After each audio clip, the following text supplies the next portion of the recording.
This is Dr. Trashbag, and today I'm going over Total War Warhammer 3 Update 1.3. I did do a video over kind of like a preemptive 1.3 update, and now it's officially out, so just wanted to go over it. 1.3 is shorter than the 1.1 or 1.2 due to Creative Assembly is focusing on getting the Immortal Empires coming out. This update came out on June 30th, and we're expecting Immortal Empires to be released in August. So, if you're listening to this video, it is at least July now, so it'll be out in one more week. Let's see here. So, Regiments of Renown 2 is now out, and it's going to be mounted units. Interesting, especially since I like to play Nurgle. Having some mounted units would probably be pretty good. Land battles have joined ranking matchmaking queue. Okay, I don't do much multiplayer, but that's fine. Miao Ying can now properly use Eye of the Storm ability in combat. Basically, what that means is she can use Eye of the Storm while she's in dragon form. Additional character trait reworks and skill tree updates for legendary lords. Several adjustments to make Realm of Chaos less punishing or tedious, which is good because there are some of those that are pretty tedious. Several adjustments to make for the Realm of Chaos less tedious. Oh, sorry, I already read that one.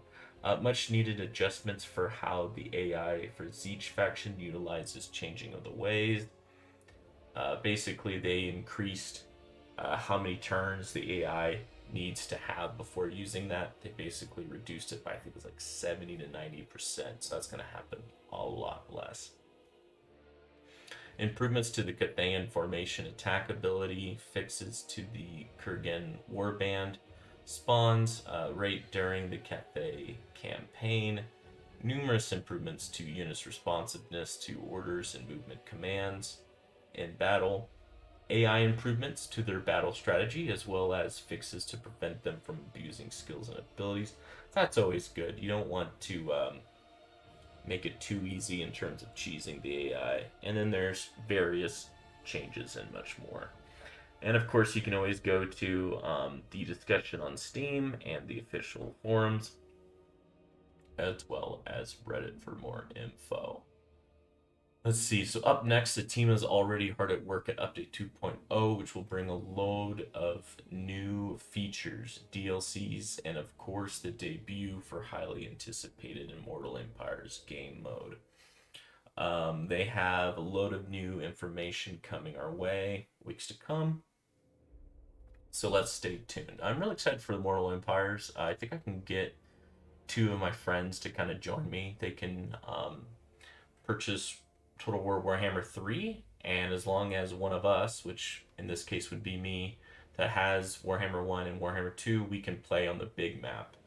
Now, unfortunately, they can only play as what they have purchased, so they'll only have the legendary lords from Warhammer 3, not including any of the DLC that might come out with 2.0 that's purchased, which is kind of, it's definitely giving us a bone, but there's not much meat on that bone, is how I kind of describe it.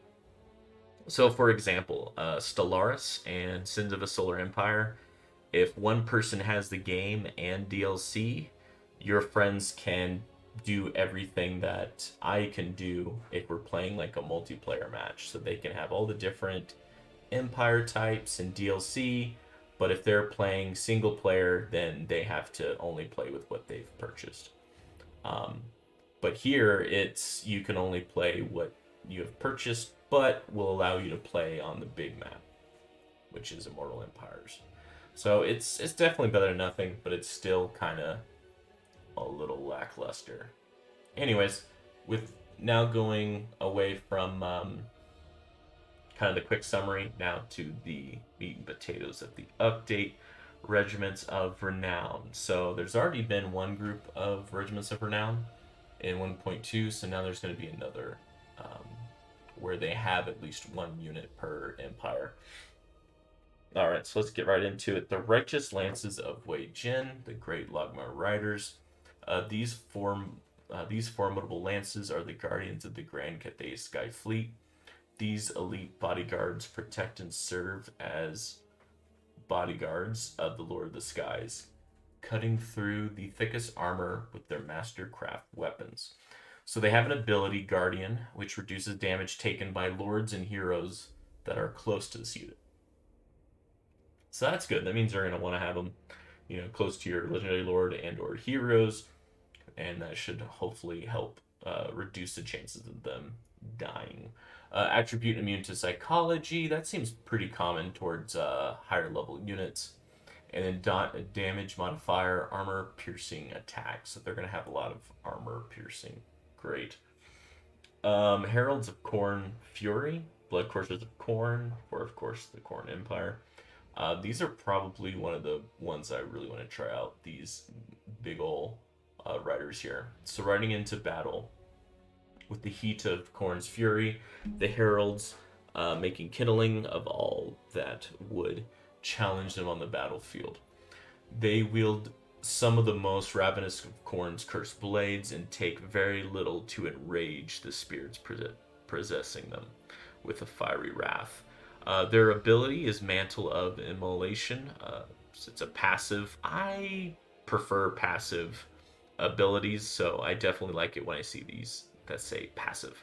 So it confirms weakness to fire on all enemy units in the area of effect. So this will be great against Nurgle, for example.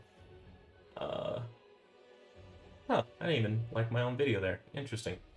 Let's see here. Oath Brothers of Tor were Bear Riders of Kislev. These are lightning ripples across the weapons and armor of the Oath Bearers. Gifts from their Patreon god Tor, the Kislev god of thunder. Was it Tor or Thor? It is spelled as Tor, but it makes me think of Thor. Allowing them to deliver cutting magic attacks to their foes. So they have ability, Call of Tor, which is active. So you're going to actually have to click on that little button as if it is a lord or hero type of deal. And bombards all enemies surrounding the unit with lightning strikes. Ability, the blinded contract effect, and affecting enemies. So it is the limited use. You'll only be able to use it, a couple of times, maybe even one time. Damage modifier, magic attacks. Good. Now for Nurgle. The Barons of the Bog, Poxriders of Nurgle. They definitely need more of the fast-moving units, so this is good. To be the Barons is to suffer from the weakness sickness, weakening an aura that weakens the sword arms of nearby opponents. At the same time, their vile steeds will ravenize near demons of Nurgle with their foetide gases. So they have 2 passive abilities. That's great. That's what I like to see. Ability, Masama of Rot, restores vigor to nearby allies. That's great. I mean, they're known to be kind of like a slow, grinding away at the front lines type army. So that'd be good that they're able to continue moving forward. Ability, the Wasting Sickness, reduces the potency of the enemy weapons and mass of units caught within the area of effect. This is only active when the unit is engaged in melee. Okay. Yeah, that's fair. Stat adjustment, increased armor, just to make them that much harder to kill. So yeah, they have a ability which will increase vigor of nearby allies and will reduce the enemy weapons and massive units. So that will help reduce the effectiveness of the enemy front lines. That's great. Sky Striders for the Ogre Kingdoms. They're great weapons. These unstoppable riders call the peaks of the long-lost Titans their home, where they explore the mountaintops and fashion forgotten steel of the Sky Titans into crude armor and weapons, adding to their potency in battle. So contact effect, Frostbite, reduces the speed of enemies struck in melee by this unit. Stat adjustment, increased weapon damage, and stat adjustment, missile resistance. Alright, so they can deal more damage and they can take more hits from projectiles and arrows and such. That's good. Since they're such big targets, that's good that they have that missile resistance. So for Slaanesh, internal entourage, Heartseekers of Slaanesh, the presence of internal entourage empowers nearby champions to new heights. Their worship feeling their chosen idol with strength and prowess. So their ability is a passive one, Obsessive Adoration, empowers the melee attack and weapon strength of all friendly lords and heroes within the area of effect. So this is similar to what we saw with the Cathay unit, where it increases the lords and heroes nearby. For Cathay, it was more defensive, and for Slaanesh, it is more offensive, which makes sense. Attribute perfect figure. All right, good. Yeah, so you can just run with these. Yeah, I've watched a video where it was showing the effectiveness of cavalry, and you want to just do a attack order. Once you hit, you want to move them out ASAP. You do not want to stick around in battle, even if it's just for 5 or 10 seconds. You want to move out automatically. So being able to run is very good for type of cav. Basically any type of cav. Knights of the Immolation, Doom Knights of Tzeentch. That's for Tzeentch, of course. Wielding lances imbued with the Tzitzantian fire. The Knights of the Immolation will ride into battle on the particular spiteful discs. Okay, so they're a flying unit. So far, I think it's just them and Cathay that have been said that they are flying. They spew fire on their enemies below. We know that they might not look like your traditional mounts, but don't let that fool you. These elite cav are nonetheless deadly. So they have an active ability. Searing Torrent bombards enemies directly below with fire. Also confers the Warp Flame contact effect. Carries more uses than normal, but the ability only recharges once the unit is in melee attack. Okay. Damaging modifier, magic attacks, damage modifier, flaming attacks. Those are both pretty good. All right. That might be either these or the Nurgle are probably my favorite. These would be my favorite, but it's an active ability. But being a flying unit and having magic and flaming attacks, that's pretty good. All right, so land battles. Now when you join matchmaking, you have a 50-50 chance to enter a land or domination battle. And these are the maps that could pop up. I don't do much in multiplayer. So yeah, usually when I play multiplayer, it's with a friend, and we try to hold a settlement and have tons of enemies come attack us, and we try to hold. I like to do that. But going on here, game additions, blower changes to the systems that support and enhance the gameplay for WarHammer 3, stability, and performance. A developer note. They say, thanks to an amazing work of one of our community modders, Spartan 6, and their UI performance patch mod, a stuttering issue brought to our attention when hovering over components of the UI, particularly when you have multiple mods installed. The root of the issue was caused when the game searches for UI modifications that are supposed to override the base look of the UI. The stutters occurs when the game cannot find the modified file in the manifest for the retail game data, at which point it broadens its search to search through the rest of the mod folders on the disk. The more mods you install, the more folders it has to explore, and the more stuttering you'll experience it as it does. The workaround offered by the UI performance patch was to duplicate the mod files in the initial search location, thus negated the need for additional searching and improving performance at the cost of duplicating data. The fix we are implementing today goes one step further, creating a persistent reference of whether a modification exists in the initial file that gets searched. You still experience a stutter the first time you encounter a new UI component, but it should only happen once and dodges the duplication of data in the game files. Okay. Well, that's awesome. I really love the modding community. Blah blah blah blah blah. The modding community in this game.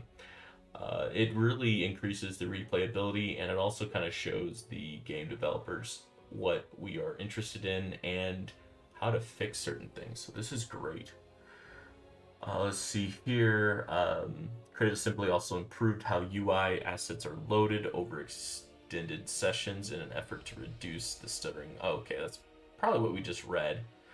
Disabled the cursor in the benchmark to prevent results from being skewed by highlighting on-screen elements. Fixed an issue where certain character resources were being loaded during campaign gameplay, causing frame rate spikes. And fixed a rare crash triggered by the AI when defending in battle. For graphics, they fixed the alpha fade out at the death of blue horrors to ensure that their bodies are cleared from the battlefield upon death.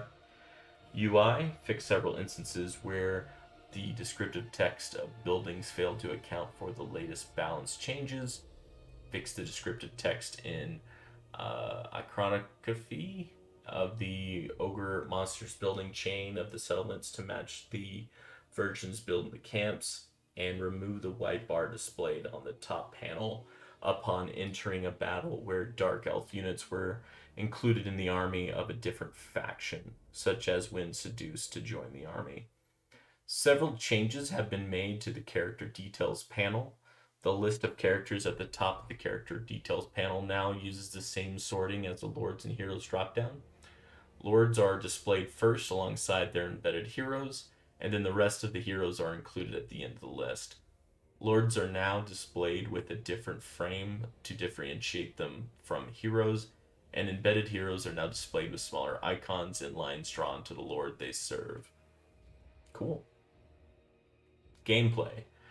So below are the changes made to the gameplay rules, AI, and other mechanics that dictate how the game is played. General, to prevent instances where range units hold their fire because of a friendly unit is in their line of fire, overlapping units are now considered by the game as part of the same unit.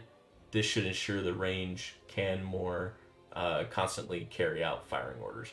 So that was a pet peeve when I first played Total War Warhammer 3. It seemed like range units were not as good because I'd tell them to attack and they wouldn't shoot and they'd take so long, like I'm talking 5 or 10 seconds. And when you are struggling to win battles and little things like that happen, it's a big frustration in my opinion.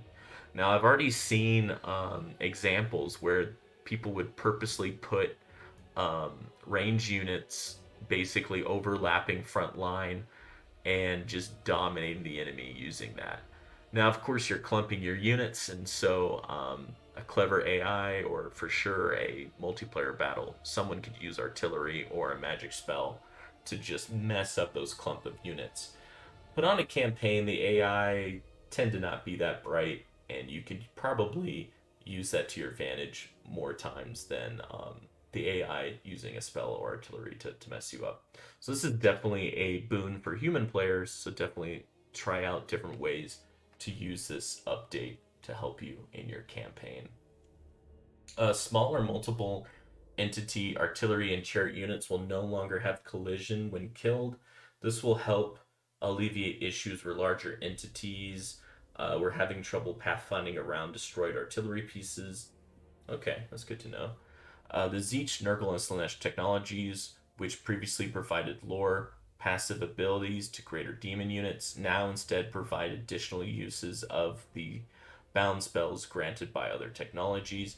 Yeah, I remember seeing where they got these spells as more of a instead of using Winds of Magic, now it's like a one free use. And now they're stating that the technology, if you do certain technologies, you can get more uses. So that is definitely a bonus for demon armies or demon players. Armies fleeing from bastion gates are now prevented from making attacks of opportunity. This also prevents a progression blocking bug that could occur during the battles. That is annoying when enemy units will flee behind your front lines, or they'll flee into your um, settlement or city. That's really annoying. So I hope this alleviates that. Um, Autonomous riders and other entities are now properly reset after resurrection. This allows burning chariots to continue shooting where they were previously prevented to do so. Fixed a bug where matching combat was not triggered for infantry units. Fix a bug which would prevent certain items from expanding the winds of magic reserve. Well, that's good. Fix a bug which caused some entities in flying cavalry, such as Great Long Maw Riders, to remain airborne after the unit previously charged an enemy ground unit. Fixed a bug where flying units would wander aimlessly after abandoning melee attack, and fixed a bug where units would refuse to enter settlements until issued multiple attack orders. That was annoying. I noticed, and I hope they fixed it. I would give attack orders and then I'd move on to another unit or another side of the battle, and I'd come back, and those units that I gave attack orders to, they just ignored my attack order. Like they started the charge and then stopped. And then since I record my my playthroughs, I could actually see it in action, where in the background I could see my units moving and then they just kind of stop. And I'm over here focused on like another 3 units attacking someone else. I'm like, well, that's not very helpful. Like, they should keep on running towards that unit. So that was frustrating. When ordered to attack, group of units, which included rain units, will now move to a valid position where the rage units can't fire on the enemy, rather than to a position in the same safe zone but too far away from the target. Interesting. The attrition from plagues could become very frustrating to deal with in the game, so we've made some adjustments to make it less burdening. So, I mean, I like to play Nurgle, and right now he still feels a bit weak, and so now it just kind of seems like this is making him weaker, because I used those plagues to my advantage in terms of pretty much every lord would have it, and then certain cities or settlements would have it too, in terms of certain plagues to give bonuses in terms of growth and control and whatnot. But also, I like the attrition that I could put onto enemy armies. So Nurgle reduced the base duration of Agug, a plague, from 3 to 2. Nurgle replaced the attrition effect of the flux with an increase in the casualties from attrition. Okay. I mean, it goes from attrition to casualties. But I mean, attrition would cause casualties. So I'm confused about this sentence. Because I would use that attrition to burn down enemy units. The Demon Prince removed the attrition effect from the Battle Steep and increased the Nurgle corruption it provides. Demon Prince replaced the attrition effect of the Red Algae with an increase in the casualties from attrition. We noticed that the Siege AI factions use changing of the ways, which could become quite irritating. As such, they basically made it to AI can use it 70% less. And so that won't be as frustrating anymore. Basically, changing of the ways, they can change how one empire views another. Also changing which settlements is owned by which empire, and this could make for some interesting developments in your campaign. The AI, now they have improved how the AI scouts forests to generate more informed and decisive AI actions. Improved how the AI utilizes summon units in the battle. Fixed several issues which allowed the AI to use abilities when it shouldn't, including after conclusion of a battle. Interesting. An issue where AI armies would focus on backline units is being addressed to encourage more meaningful tactics on the battlefield.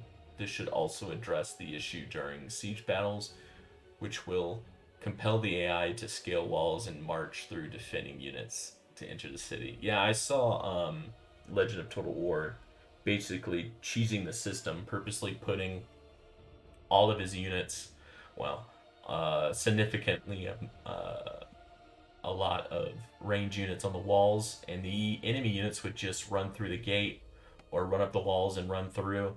For whatever reason, the AI team seemed to prioritize the um, the capture points, and so he's just using his range units to just shoot them, um, and using towers, of course, to shoot them. So it became more of a tower defense than a strategy game, which was quite interesting.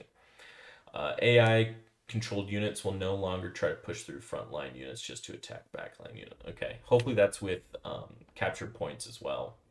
Spells. Direct damage spells now deal magical, non-physical damage, meaning that physical resistance will no longer serve as a layer of defense as it did previously. I didn't even know that was there, but that's good that they fixed it. Mana reserve effects, such as those provided by the Jade Amulet, are now correctly applied, preventing an issue which could result in infinite magic reserves. Oh, interesting. I knew there was like one or more infinite magic reserves if you had certain items or certain skills. I saw some YouTubers using that. Faction balances. So in this next section, we'll be going over how they are kind of balancing certain factions. So general updates. Creative Assembly has increased the power of Legendary Lords' innate character traits based on feedback from the community. Creative Assembly has also made changes to the trait granted upon defeating a Legendary Lord. So, when defeating the Demon Prince, the attrition effect now applies to all forms of attrition. Good. Upon defeating Katrin, enables Frostbite attacks for the victorious Lord. Remember, Frostbite attacks slows down the enemy. Upon defeating Castellan, enabling flaming attacks for that Lord. And then upon defeating Kugath, this further reduces the ability for a plague to spread from minus 20% to 80%. I wonder if they get another Nurgle Legendary Lord, if that will make it plus 80%. You know? I mean, if you defeat Kugath, you're most likely, not playing a um, a Nurgle Legendary Lord, because that's the only Nurgle Legendary Lord right now. But just something to think about. Also increases growth from plus 10 to plus 30. That's good. Upon defeating Scarbrand, a charge and weapon strength bonuses now applies to the whole Lord's army. Ooh, that's a good one. That's going to make me want to kill Scarbrand with all of my Lords. Defeating Goldtooth increases the income from all buildings plus 20%. That's really good too. Upon defeating Scrog the Slaughter, replaces the Winds of Magic increase when the changing trait with Winds of Magic Power Reserve plus 8. That's good. Upon defeating Nakari, added plus 6% of speed for the Lord's army. That's good. Especially if you're Nurgle and you need to increase your speed. Upon defeating Karos, the Winds of Magic Power Reserve plus 5 removed when fighting T's faction context of the spell. Okay.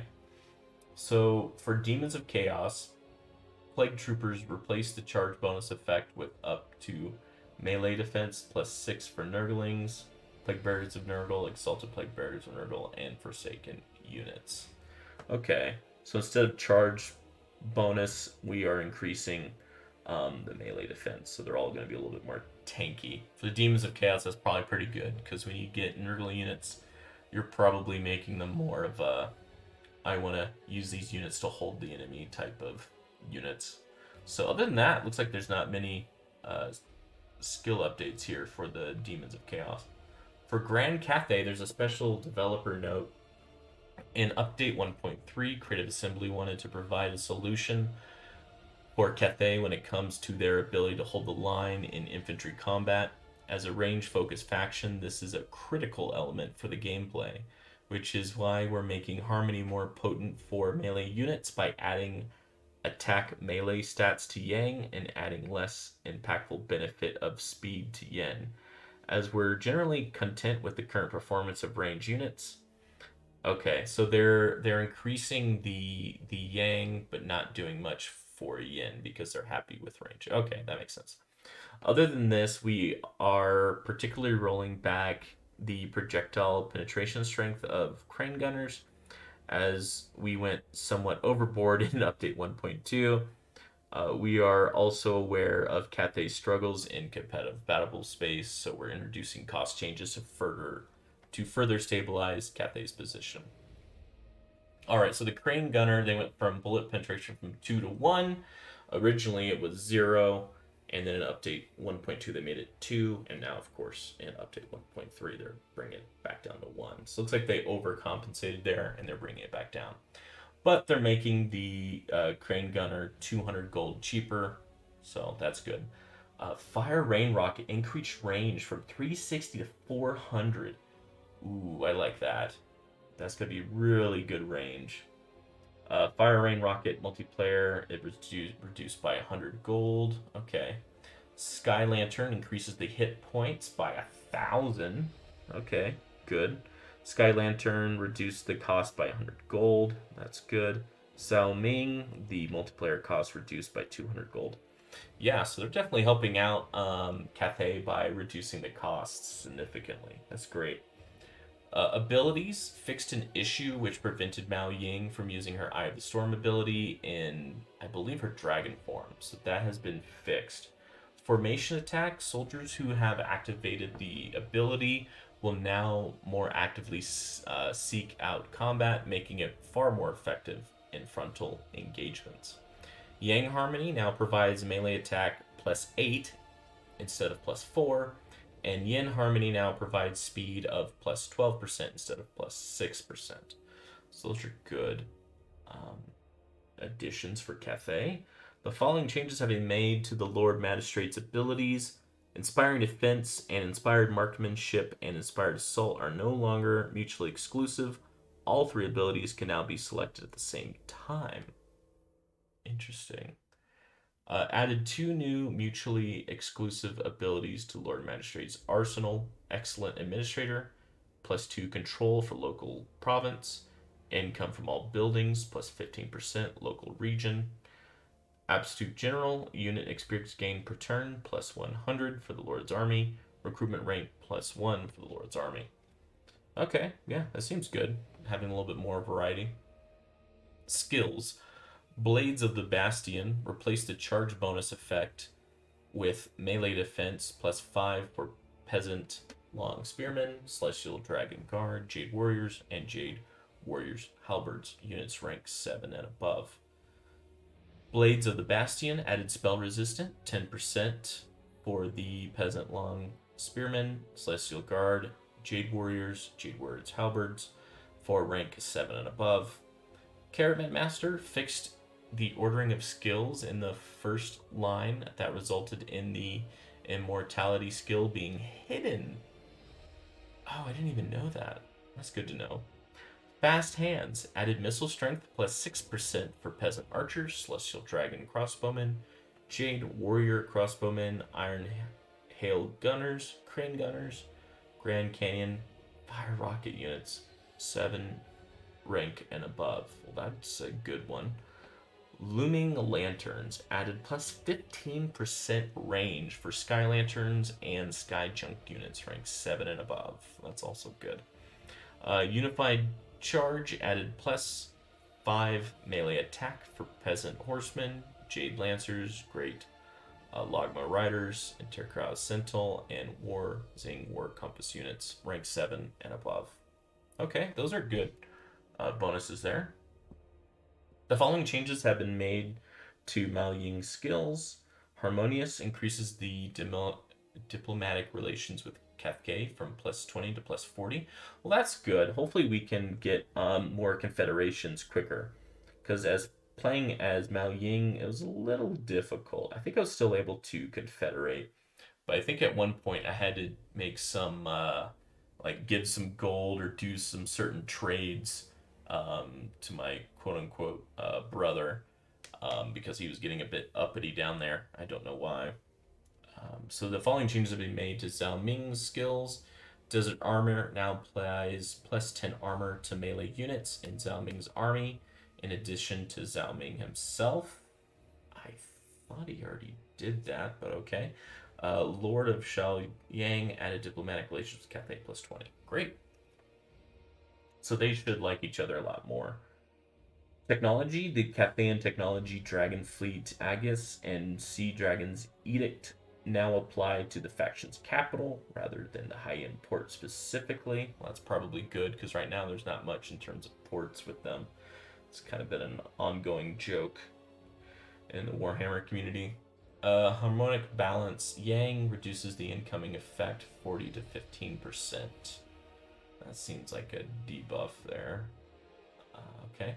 Items Shield of the Nangu now no longer requires a grounded state. Alchemist Elixir of Seance increases the number of uses from 1 to 2. Oh, that's good. Alchemist Elixir of Iron Skin increases the number of uses from 1 to 2. That's really good. I know what they're talking about, and yeah, you can only use those items once. That's nice. You can use them twice. For Khorne, there's a developer note. Creative Assembly are overall happy with Khorne's battle balance at the moment. The only exception are Cultists, who across the board will now need to be in melee to recharge the initial cooldown of their summon abilities. We're making an adjustment to avoid scenarios where a large number of cultists can be used to trivialize battles. Okay, fair enough. Units. Blood Reaper, multiplayer cost reduction from 800 to 700. Fleshhounds of Khorne, increase cost by 50 gold. Gate of Khorne now starts the 60-second cooldown and will only count down when in melee combat. Well, that's nice. Greater Gate of Khorne now starts with a 120-second cooldown, and it will count down when in melee combat. So for those who don't know, the cultists, they can spawn in a unit of like bloodletters, or the Greater Gate of Khorne. It actually summons a Great Demon of Khorne, and those are quite powerful. Now, since it is a spawned unit, it does die over time, so it has a limited life on the battlefield, but still, that's a powerful unit, and so they're kind of making that a little bit more manageable. Okay, so that's good. Khorne's Chosen replaced the leadership effect with melee attack plus 5 for Bloodletters of Khorne, Exalted Bloodletters of Khorne, and Chaos Warriors of Khorne, rank 7 and above. Kislev, developer note. Creative Assembly are making a handful of delicate tweaks to Kislev as they are focused on their mid-tier and high-tier units' performance. On particular note, the Elemental Bears and Ice Guard Creative Assembly want to ensure that both are presented in a slightly more character-rich way. The Elemental Bear already has visual effects of a cold aura, so we're giving them the Chilling Aura passive ability, which will slow down nearby enemies and stack with Frostbite attacks and Kislev's spells. As the Ice Guard, we're emphasizing their magic armor by granting them a natural spell resistance. Okay, yeah, I like both of those items there. I mean, if it looks like they are frozen bears, and they should have that debuff for nearby enemies. And yeah, nothing wrong there in my mind. General updates. Fixed an issue which prevented Ottoman bonuses from applying the turn that they came into effect. Well, that's a good update. Boris Urus now deals frostbite attacks. Cool. Armored Corsairs, great weapons, increase their charge bonus from 16 to 20 and increase their melee defense from 30 to 32. Those are little bonuses, but I'm sure it is noticeable over time. The Deshaz Hearthblade, the Tsar Guards of Great Weapons, increase their fire resistance from 20 to 40%. Well, that's going to be good against like Khorne and Zeech, for example. Elemental Bear are now granting the Chilling Aura. We already talked about that. Elemental Bear cost 100 gold less in multiplayer. Ice Guard, both variants, are now granted a 15% spell resist and increase the armor from 40 to 50. The Ice Guard Glaives, the multiplayer cost is reduced from essentially 50 gold less. Yep. Winged Lancers increase the charge bonus from 60 to 70. Now for skills, in the first group now only offer one effect at level 1, thus matching the format of skills provided to other races. Higher skill levels still provide multiple effects as before. So I think what they're meaning here for a lord, you can pick skills, and a lot of those skills will have like 3 levels to them. And here they're changing it to where there's only going to be 2. And so when you get the first level, you're essentially getting what it used to be level 1 and 2. And then that way you can get more skills with less points. And so that is a bonus for Kislev. Skirmisher traditions, the missile resistance now properly affects rank 7 units and above. Technology, breach loaders no longer applies its benefits to basic and spear versions of connoisseurs, only armored connoisseurs and distressfully. Items, the Desar's Bazaar multiplayer cost is increased by 50 gold. Man, that's really cheap. Okay. Nurgle. Developer note. Nurgle has been performing much better in the battles since the update 1.2.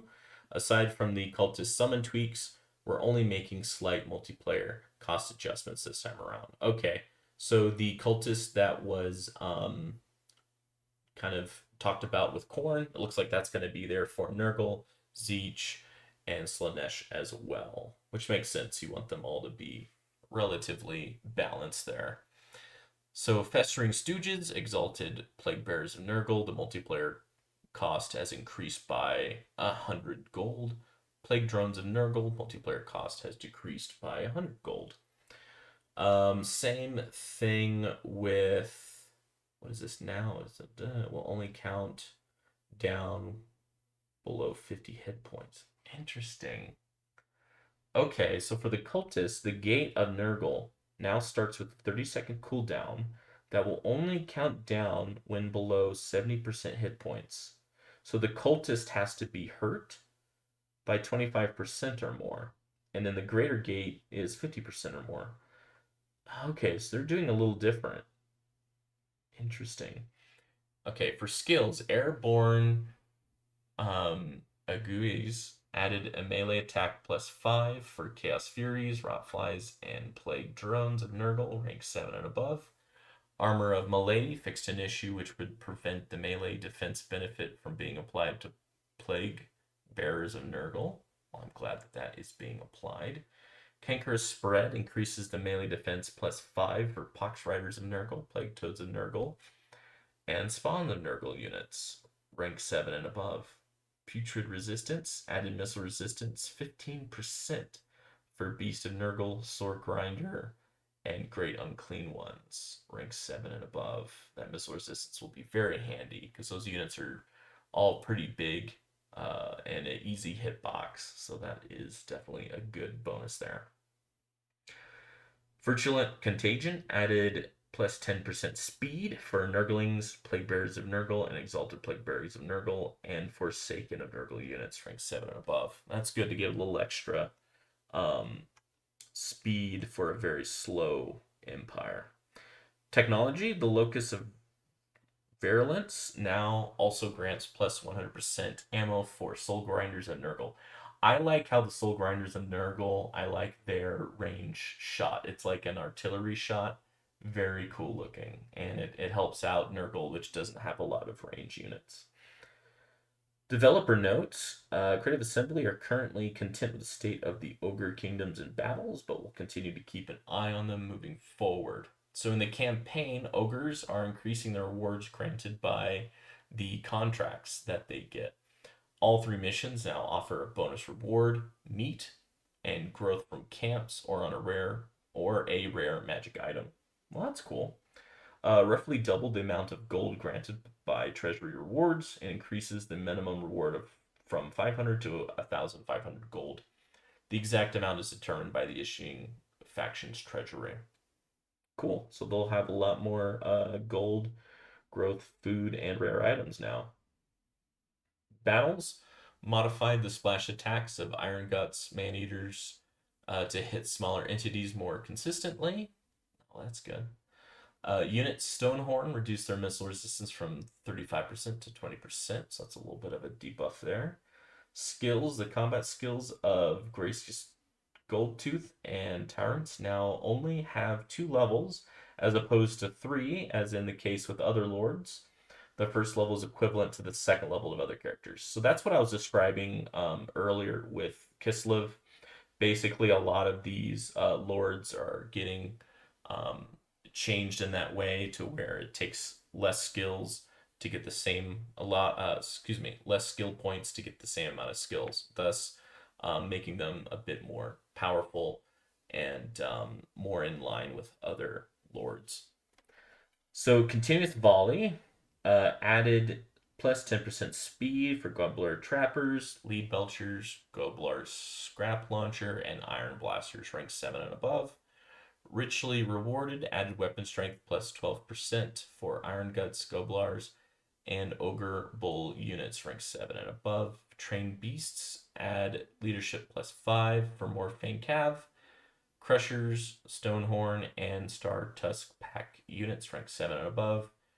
Ravenous Fighters added missile strength plus 15% for Maneaters, Gorgers, and Giant units rank 7 and above. For Slaanesh, there's a developer note. For Slaanesh, they are boosting the stats of Demonettes, the Exalted Demonettes, as well as the Soul Scent passive. This should ensure that infantry heavy playstyles are significantly more relevant going forward. Cultists of Slaanesh will also be seeing the changes to their summoning abilities, which force them to commit to combat.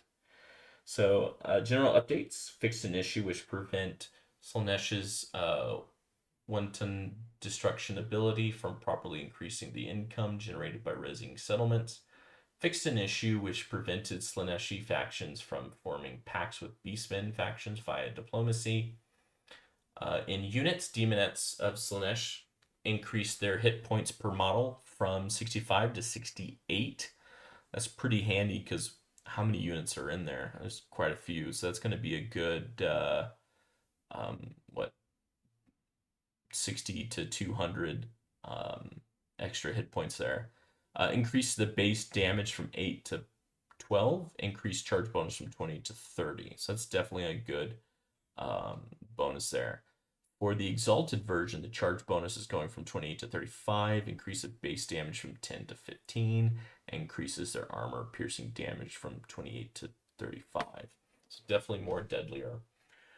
Abilities. Soul Scent increased the bonus armor piercing damage cap from plus 25% to 50%. Dang. Gate of Slaanesh now starts with a 15-second cooldown, whereas others were 30 seconds. So they get half the time needed here.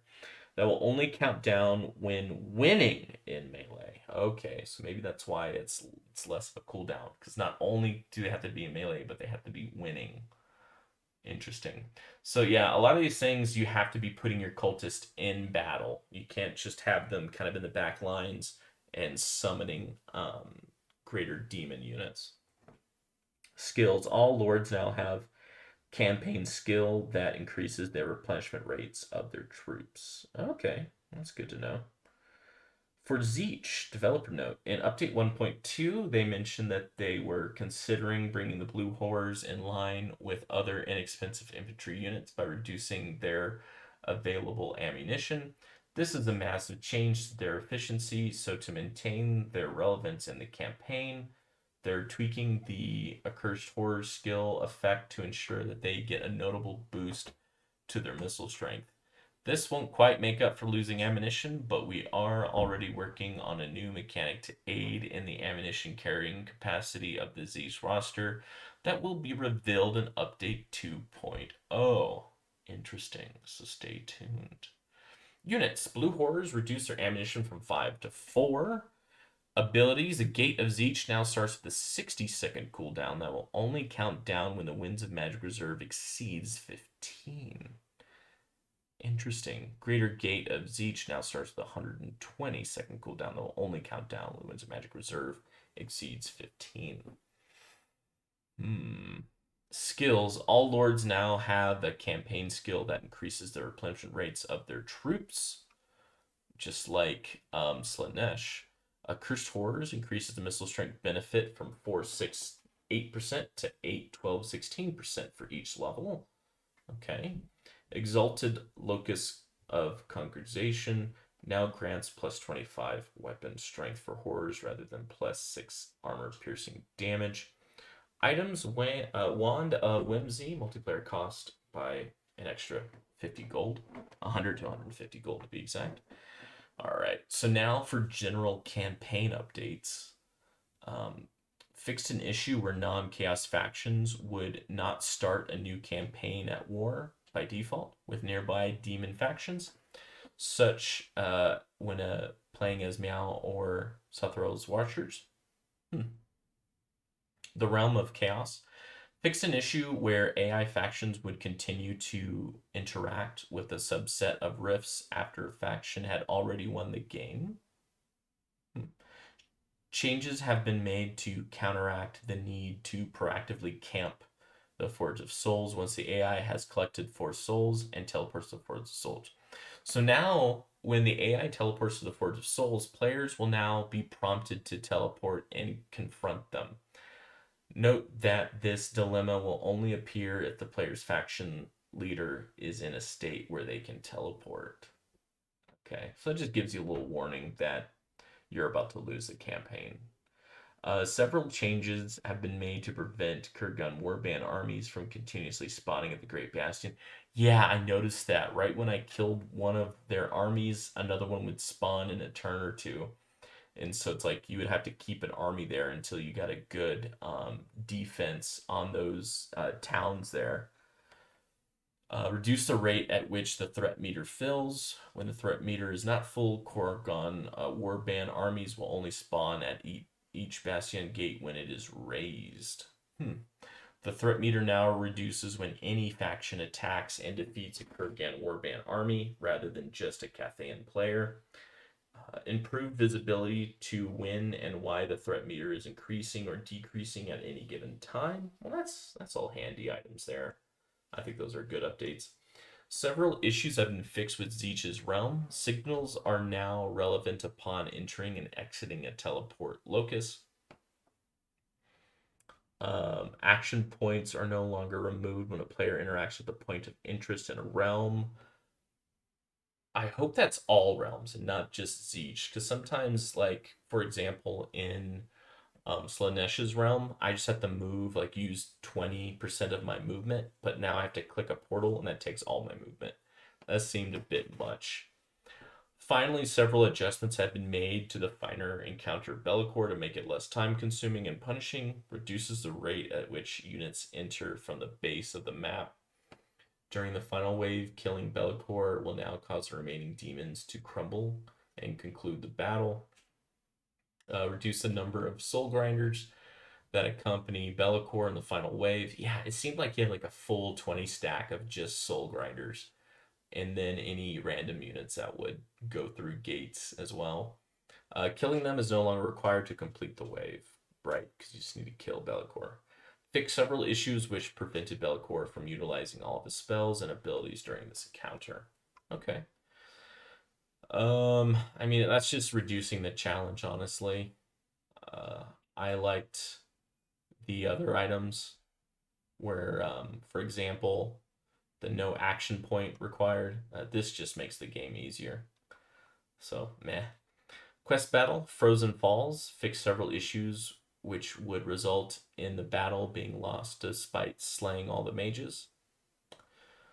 Below are battle specific changes throughout the game. General updates. Damage dealt to buildings now properly considers damage modifiers to both base damage and armor piercing damage in its calculations.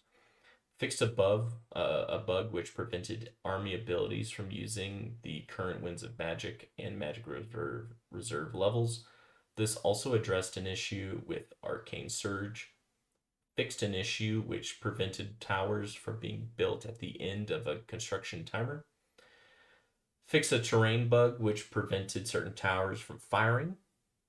Improved articulated vehicle movements, for example, chariot and artillery pieces, to avoid sudden deaths or areas that would float units have been moving through terrain with a range of elevations. Yeah, I saw a video like that. Certain units, if they went down a certain hill or terrain, they would just blow up. And so it made them Like you never wanted to build them because they would just basically randomly die as you're moving them around the battlefield because you're not paying attention to little hills all the time. Ambush battles. AI armies will no longer disregard enemy units in melee when retreating from an ambush battle. Okay. Domination battles. Honestly, I've been talking long enough and I don't care too much about multiplayer. Major settlement battles, updated reinforcement lines in the Black Fortress, green scene settlement maps to prevent attackers from spawning within the settlement. Well, that's good. Multiplayer, don't really care. Looking forward, when a ton of exciting stuff is dropping into a game with today's build, we wanted to highlight a few off request projects which are still in the works in the future. While we don't have an exact date yet, these will land in the game.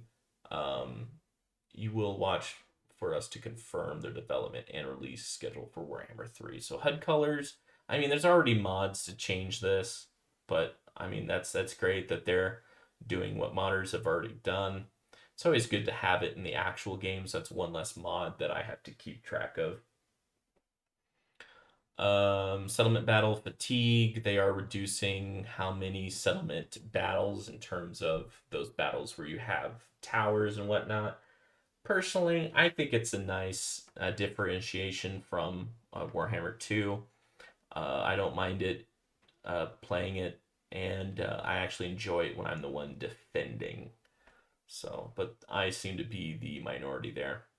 Cathay and Formation Attack originally announced in the 1.3 preview, an important change that they have intended to make in the 1.3 involving units plus 9 melee defense upon activating the ability. Unfortunately, this particular tweak didn't make it into this release, so they are ensuring to be added in the update 2.0. So basically, I believe that is a activated ability when you have a melee and a range unit in a certain like they're close together and you get this ability that gives you bonuses. So they wanted to add an extra +9 melee defense because Cathay was a little weak, and that kind of helps you out there. All right, so that was the whole update, and it's supposed to be a small update, but honestly, that took me a long time to read through it all. What was your favorite update? Let me know in the comments. I think for me, it was kind of helping out the range units, so now I'll probably pick a more range-focused faction, like maybe Cathay to play next, or Zeech. Let me know in the comments what you thought. If you're still watching, I really appreciate it. Just you watching the video helps out my channel. And if you would, please consider a like and subscribe. At the recording of this video, I got about 57 subscribers, and every subscriber really helps me out. All right, well, thank y'all, and I'll see you in the next episode.